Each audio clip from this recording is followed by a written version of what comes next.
What's up, everybody? This is your boy JR303 coming with a review and kind of an upgrades that I did to my Smith & Wesson M&P Performance Center M2.0 9mm. So let's get into it. This is my M&P.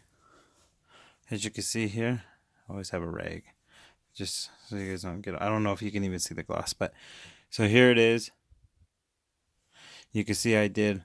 It's different than what you would standardly get. And I'll compare it to, I have a 1.0, but it's the same.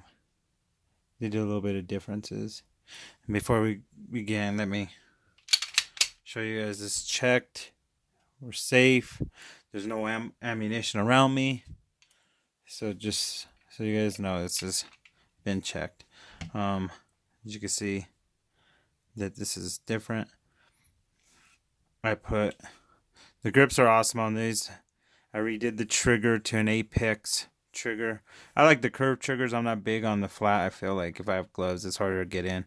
I've been shooting M&Ps for already, well, over 10 years.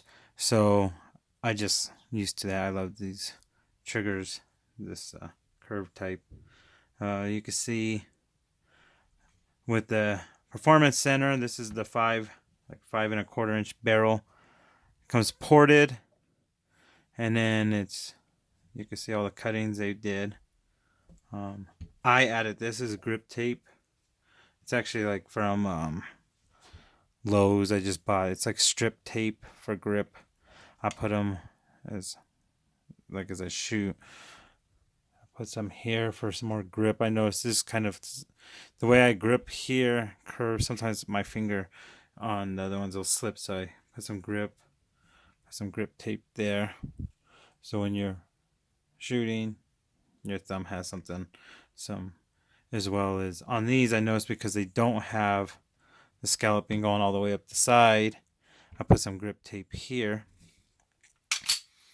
and so when I press check this that I added over here and up here, when I do that, I can press check pretty good, easy.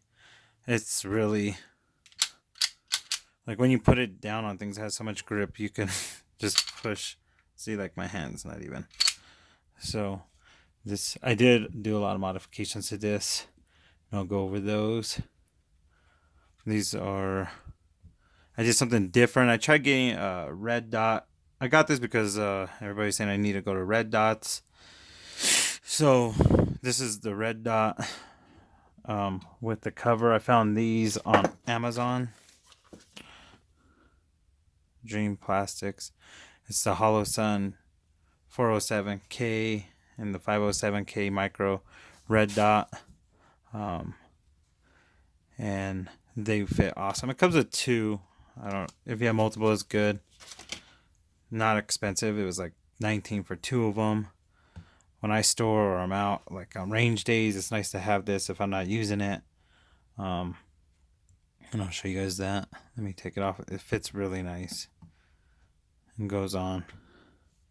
So I decided to go with the Hollow Sun, the 507K, because I looked into, I got the 509T, if you ever seen this, a self-contained red dot made of titanium, but that thing was blocky. I have suppressor height sights, and it was up here, and it was bulky, looked like a big old brick on the top of the gun.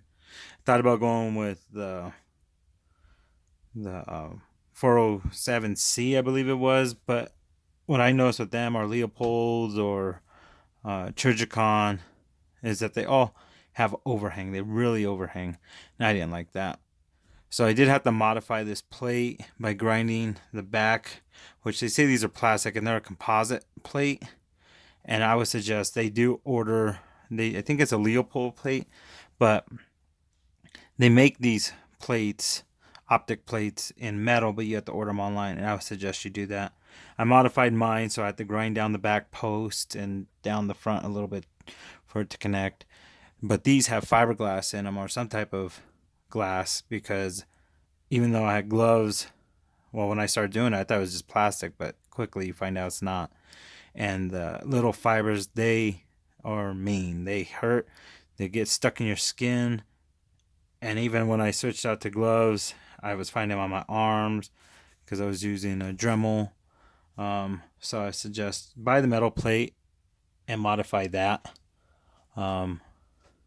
But as you can see, this one has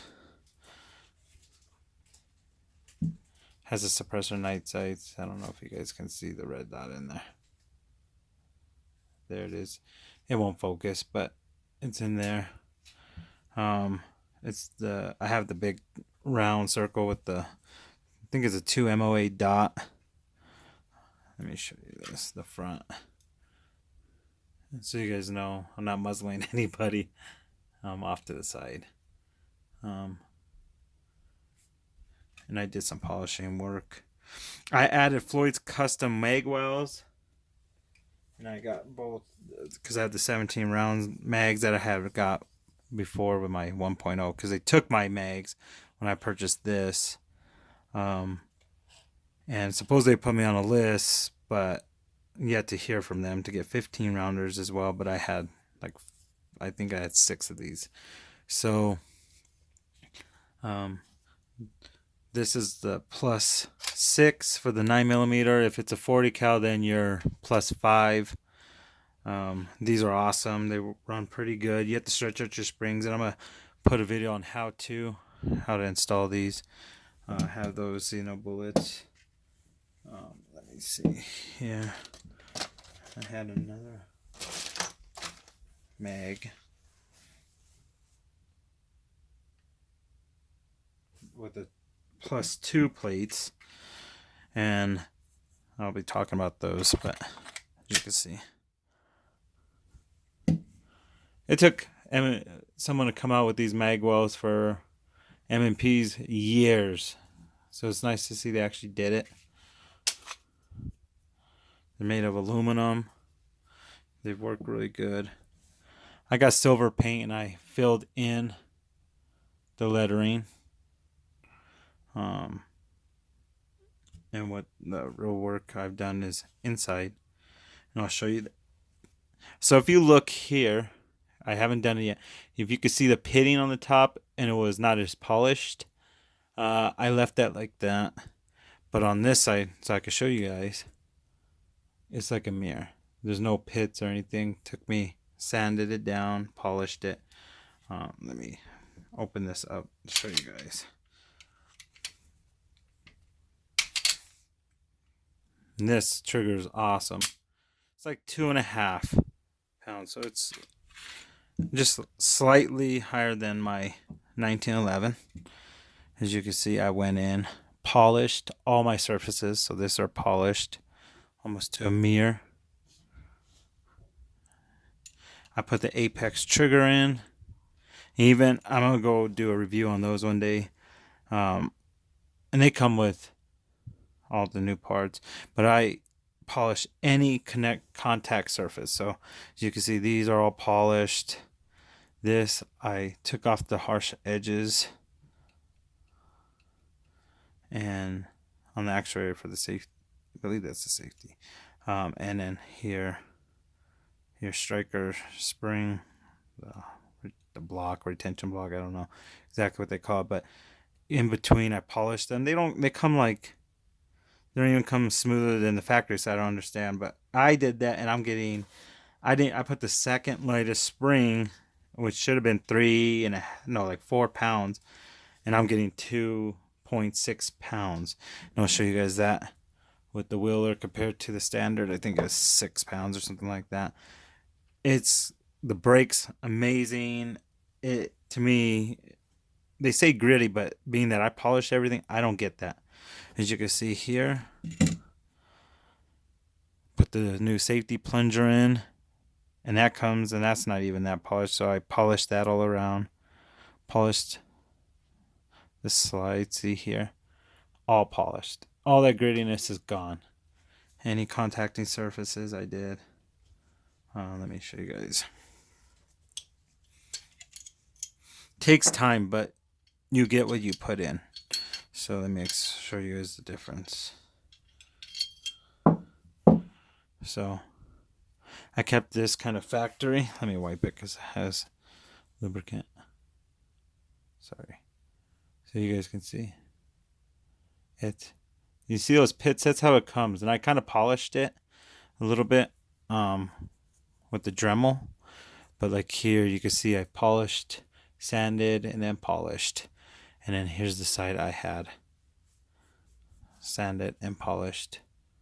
And you can see those are little scratches from it operating.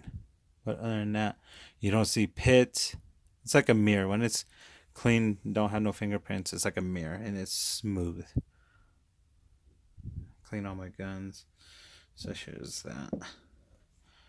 You can see how I polish all these parts like a mirror.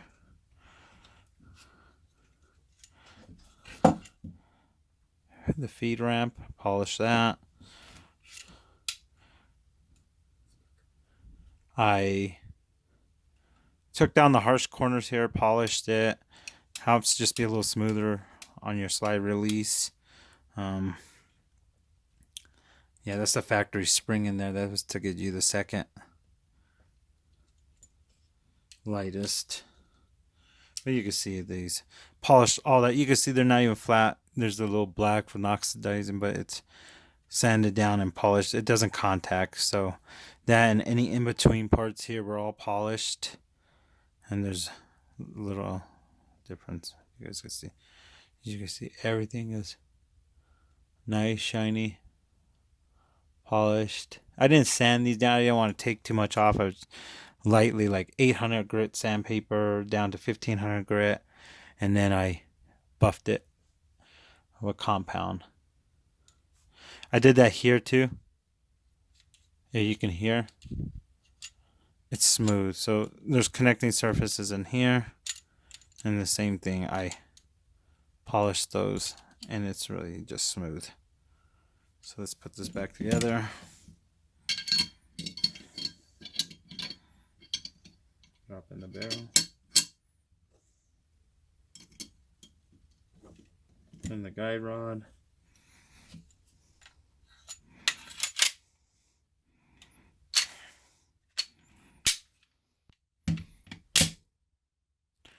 As you can see, the take up is very little. Look at that. And click. Let's check the reset. Look at the reset on this. Right there.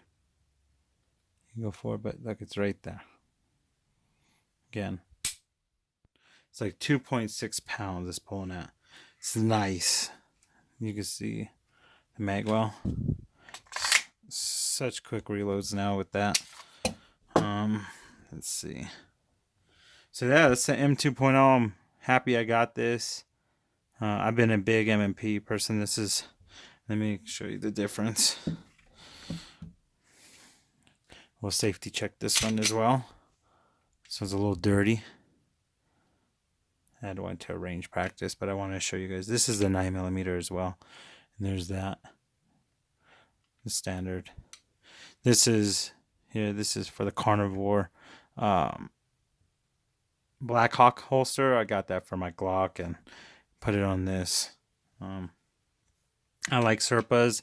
Glock guys kind of ruined it for us because they were shooting themselves or misfiring the guns, and it's always the product's fault. But loved Serpa holsters. They were fast. I've never had that issue. But I did just get the new one, the Carnivore, and then I went to the new version of the Serpa, which I do have, and I'll be doing a review on. So as you can see here, the texturing is different than the one. This is the 1.0 9mm. As you can see here, the texturing is not different, still ambidextrous, but see the slide release is on both sides on that. This has standard sights. I haven't put no night sights on this yet.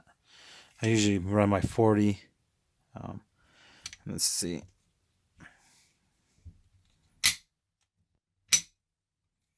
This is a little bit stiffer. I know some lock down and then some don't. I don't know if that's spring tension, which now that I'm on camera, it's even worse. I'm trying to get it to hold. So I'm gonna see. Look at that. Remove it. Okay, look at the difference. Nothing's polished.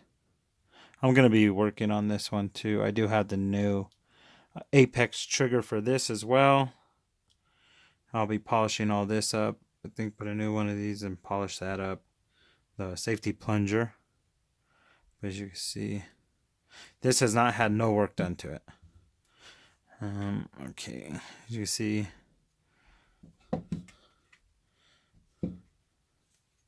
the other one's polished and they have bigger surface area on those, but these are all gonna get polished. As you can see there, I'm gonna polish all these. You can just see they're just not as polished, or they have sharper edges.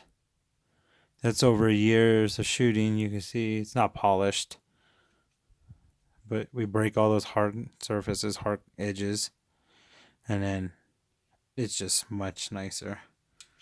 So let's look. Let's put this back.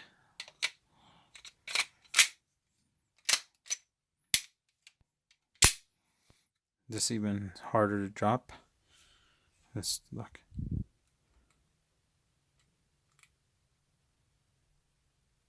Break. Much stiffer. And here's the reset. See? It clicks there, but it's not a reset. You gotta go to about there, a little forward. It's really hard to know the resets on these. So the 2.0s are far better. Just the factory triggers are far better, but they don't compare. So let's do the test to see what we get. And there's other tests on this. I just want to show you guys what I got. I haven't seen anybody get this, but I've never seen someone polish everything on video. It does take some time. Okay. So let me add. This is a wheeler. I just got this. I like it, except for this is too large. So I think I'm gonna send it back and get the smaller with the hook. But let's see what we get. So we deactivate that. Yep, it's like 6 pounds. 5 pounds. 9.7 ounces. Okay, let's do that again. So I'll enter that. That's my highest. Let's do this again. Center it.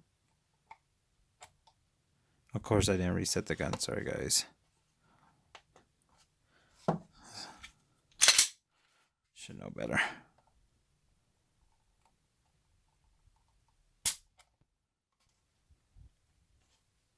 £5, 10 ounces, 10.8 ounces. So you see that?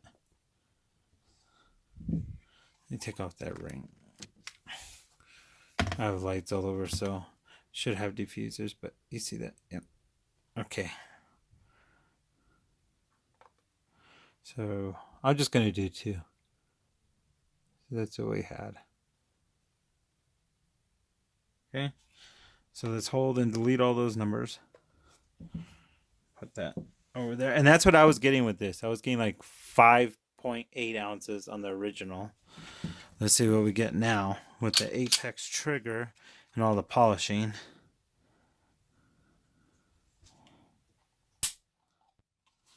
Okay. It's not exact, but look, 3 pounds, 3.9.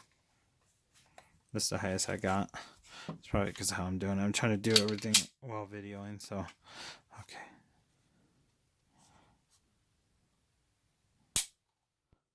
Look at that. 2 pounds, 12 ounces. It's almost 3 pounds. Let's enter that. So my highest was 3.3. And then see if I turn it. And something I noticed too with this is when you turn it. Let me get it in line. 2 pounds. Lights. Sorry about the lights, guys. I need a diffuser. But 2 pounds, 13 ounces. And I think when I did my 1911, I was getting 2 pounds, 6 ounces. So it's very close to my 1911. But my 1911 hasn't been worked on, and I feel it's actually grittier. So there we go. So I'm just getting under 2 pounds, let's say. It's a world of difference. And if I went with the lighter spring, it would even be lighter. This was the second lightest, which was supposed to be 4 pounds or something like that. I can't remember. I don't have the chart with me. But, I mean, I'm getting under 3 pounds. So, really neat. Let me see. And I always use snap caps in my videos if I'm going to do anything. But